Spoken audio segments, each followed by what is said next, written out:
Είμαι ένας αξιοσέβαστος Έλληνας πολιτικός. Σήμερα σε μια πρωινή επίσκεψη μου έκαναν την εξής ερώτηση. Κύριε Υπουργέ, έχετε απορίες?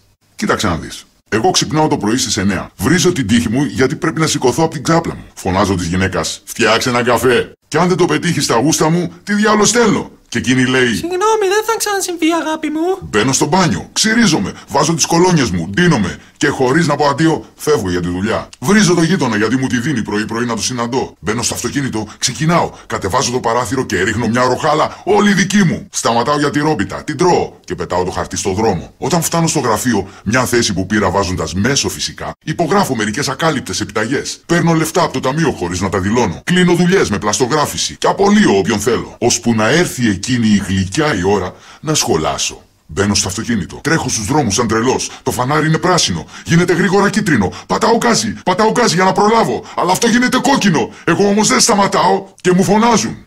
Τι κάνεις εκεί?